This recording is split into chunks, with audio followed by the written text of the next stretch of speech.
Assalamualaikum warahmatullahi wabarakatuh. Perkenalkan, nama saya Risma Puspita Yuriter. Saya dari jurusan Ekonomi Pembangunan angkatan 2018 Universitas Mula Warman Samarinda.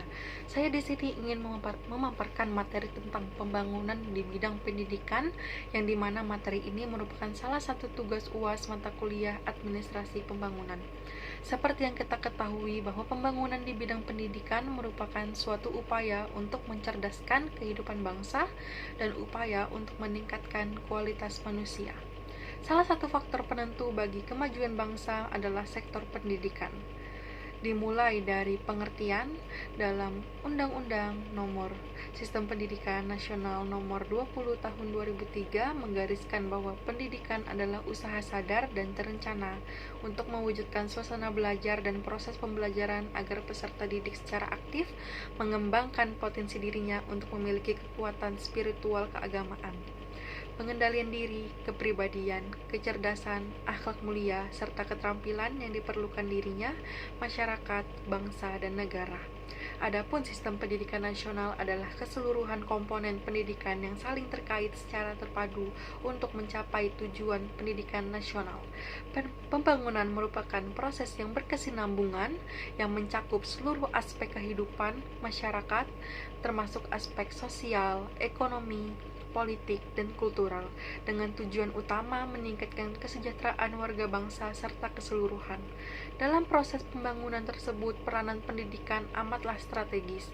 Pembangunan pendidikan adalah proses perombakan struktural subsistem administratif yang berkenaan dengan pengelolaan pendidikan dan subsistem operasional yang berkenaan dengan pengelolaan pendidikan dan pelaksanaan kegiatan belajar mengajar setiap satuan pendidikan agar tercapai tingkat partisipasi, efisiensi, efektivitas, dan relevansi pendidikan yang tinggi. Lalu ada jenis-jenis pendidikan di Indonesia yang dibagi menjadi 3, yaitu yang pertama, pendidikan formal. Pendidikan formal adalah pendidikan yang terstruktur dan berjenjang yang terdiri atas pendidikan anak, usia dini, pendidikan dasar, pendidikan menengah, dan pendidikan tinggi. Pendidikan formal terdiri dari pendidikan formal berstatus negeri dan pendidikan formal berstatus swasta. Pendidikan formal ini terstruktur, jelas yang mengelolanya, memiliki sistem yang jelas dan diakui sehingga setiap menyelesaikan satuan pendidikan, anak didiknya bisa melanjutkan ke jenjang yang lebih tinggi. Contohnya, PAUD, TK, SD, SMP, SMA, perguruan tinggi, dan universitas. Yang kedua, ada pendidikan non-formal. Pendidikan non-formal adalah jalur pendidikan di luar pendidikan formal yang dapat dilaksanakan secara terstruktur dan berjenjang. Hasil pendidikan non-formal dapat dihargai setara dengan hasil program pendidikan formal setelah melalui proses penilaian penyetaraan oleh lembaga yang ditunjuk oleh pemerintah atau pemerintah daerah dengan mengacu pada standar nasional pendidikan. Pendidikan non-formal ini sering kita temukan di sekitar kita dan banyak yang mengikutinya. Contohnya, seorang yang sudah berusia remaja namun tidak punya ijazah SD, kemudian dia ingin ijazah SD tersebut, maka dia bisa mengikuti penyetaraan.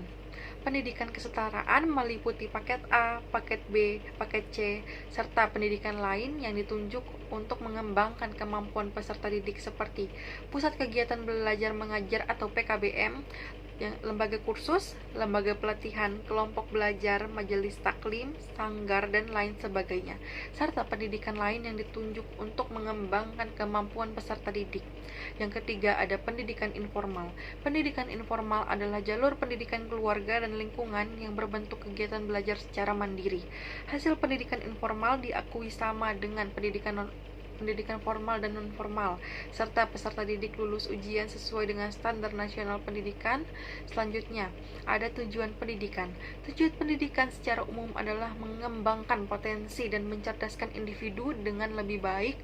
Dengan tujuan ini diharapkan mereka yang memiliki pendidikan dengan baik dapat memiliki kreativitas, pengetahuan, kepribadian, mandiri, dan menjadi pribadi yang lebih bertanggung jawab.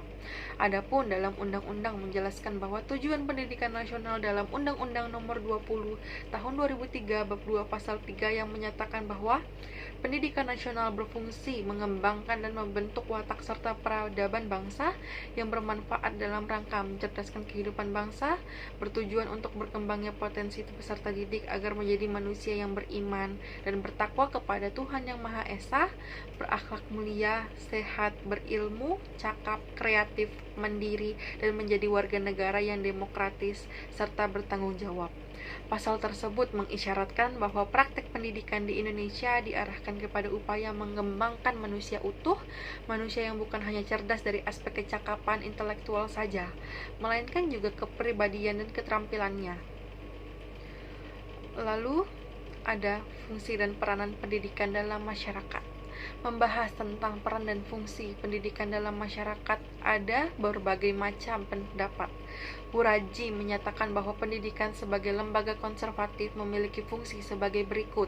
Yang pertama, fungsi sosialisasi pendidikan, yang diharapkan bisa memiliki peran dalam proses sosialisasi pada masyarakat sehingga dapat menjalankan fungsinya dengan baik. Pada lembaga ini, para guru berperan sebagai model serta bisa mengemban amanat dari para orang tua, supaya anak didik dapat memahami serta mengadopsi nilai-nilai yang bisa diterapkan di masa yang akan datang. Yang kedua, ada fungsi kontrol sosial, agar murid dapat mengambil nilai sosial serta melakukan interaksi pada kehidupan sehari-hari. Yang ketiga, ada fungsi pelestarian budaya masyarakat. Sekolah selain memiliki fungsi dan tugas untuk mempersatukan budaya-budaya etik yang beragam, sekolah juga harus melestarikan nilai-nilai budaya daerah yang masih bisa dipertahankan. Contohnya, kesenian, bahasa daerah, budi pekerti, serta upaya mendayagunakan sumber daya lokal untuk kepentingan umum dan sebagainya. Yang keempat, ada fungsi latihan dan pengembangan tenaga kerja, agar mendapatkan latihan dan mendapatkan potensi ilmu yang banyak agar dapat membuat SDM membaik sehingga menghasilkan tenaga kerja yang berpendidikan. Yang kelima, ada fungsi seleksi dan alokasi. Seleksi adalah proses penentuan, pemilihan, dan penetapan orang-orang tertentu yang akan diterima sebagai tenaga baru atau pegawai. Pelaksanaan seleksi merupakan tugas yang sangat penting, berusaha, dan membutuhkan tanggung jawab yang besar. Proses seleksi yaitu proses untuk menentukan kandidat yang mana yang paling layak mengisi jabatan tertentu yang tersedia di sekolah. Yang keenam, ada fungsi pendidikan dan perubahan sosial, untuk dapat meningkatkan kemampuan peserta didik yang analisis kritis, berperan untuk menanamkan keyakinan serta nilai-nilai baru terhadap cara berpikir manusia. Yang ketujuh, ada fungsi reproduksi budaya. Yang kedelapan, ada fungsi difusi kultural. Yang kesembilan, ada fungsi peningkatan sosial. Dan yang kesepuluh, ada fungsi modifikasi sosial. Selanjutnya, permasalahan dalam pendidikan.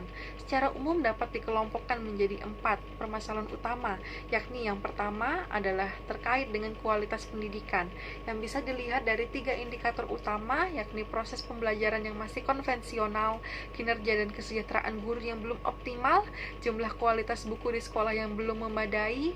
Lalu yang kedua, ada pemerataan pendidikan, yang bisa dilihat dari 3 indikator utama, yakni kerusakan sarana dan prasarana ruang kelas, keterbatasan aksesibilitas dan daya tampung serta kekurangan tenaga guru. Yang ketiga, ada efisiensi pendidikan, yang bisa dilihat dari 3 indikator, yakni penyelenggaraan otonomi pendidikan yang belum optimal, keterbatasan anggaran, yaitu kemampuan pemerintah yang terbatas dan rendahnya partisipasi masyarakat, dan mutu SDM pengelola pendidikan. Yang keempat adalah relevansi pendidikan, yang bisa dilihat dari 3 indikator, yakni kemitraan dengan dunia usaha dan dunia industri atau DUDI yang belum optimal, kurikulum yang belum berbasis masyarakat dan potensi daerah, serta kecakapan hidup atau life skill yang dihasilkan belum optimal. Sekian presentasi dari saya. Mohon maaf apabila terdapat kesalahan. Wassalamualaikum warahmatullahi wabarakatuh.